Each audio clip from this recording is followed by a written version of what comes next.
lots of people. Let's talk now to the political reporter for the Daily Mail, Victoria Churchill, on this. Victoria, thank you so much for joining us this evening on The Late Show Live. Good to see you.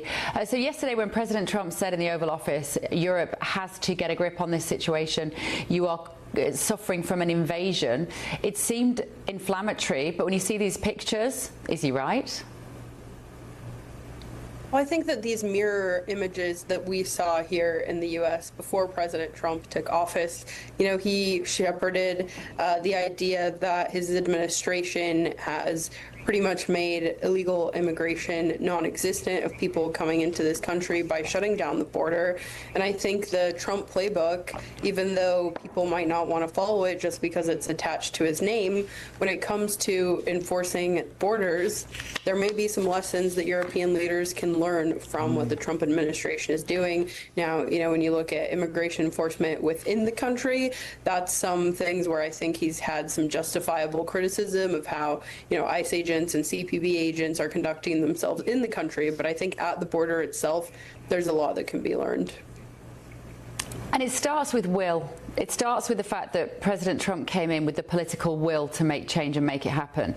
Do you see any sign that the will to close down the borders in Europe is starting to develop? The EU had a vote just recently, didn't they, where it appears that they are going to become a little bit more muscular in terms of turning people away? I think we are seeing that will develop. Of course, as we know, post-Brexit, Britain and the UK are not part of Europe, but I think just seeing that even more left-leaning governments are willing to embrace these policies is a sign that this is not just something that is confined to the right, whether that's the American right or the global right. Immigration is something that President Trump talked about a decade ago when he was running for president in 2015, 2016. And so I think that was part of why the immigration issue, at least here in America, got branded as a right-wing issue. But I think when you see left-wing governments want to take up the issue, it gives a signal that, border security is not limited to just the right, and that a country is changed when you have people, particularly unvetted people, that are able to come into a country, stay pretty much indefinitely in a lot of these cases. Immigration takes a while, right? That's what I always like to say when I talk about this issue. Coming from a personal perspective, it took my family 11 years to get citizenship in the U.S.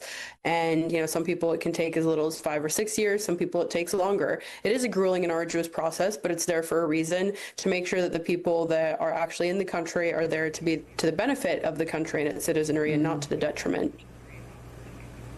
And the leader of Kuwait, he has wanted the Spanish government to declare an emergency, and Pedro Sanchez said, no, it isn't an emergency. Is there also a sense, do you think, Victoria, that we know that particularly Spain actually has an aging population? They do need more young people to prop up their economy, at least they do while they've got some jobs before AI takes them all. I wonder whether the willingness is there because they still believe that this is economically viable for them and in fact positive.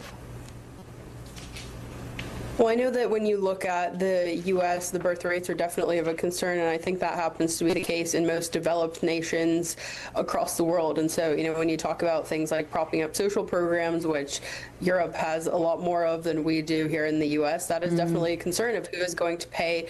And so if you have less people going out, having jobs, paying taxes to even support that aging population, you do have to get people from somewhere. There is definitely measures that the Trump administration here in the U.S. has taken to encourage people to have families, saying that babies, for example, are going to be given investment accounts from the day they're born to kind of make sure that everybody has access to markets and economic growth that we're pushing here in the U.S. But you have to still be having babies to sustain that.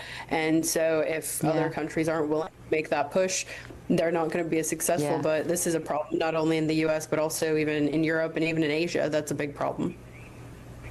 Yeah. Okay, Vic, thank you. So good to see you. Victoria Churchill there from the Daily Mail, based here in Washington, D.C.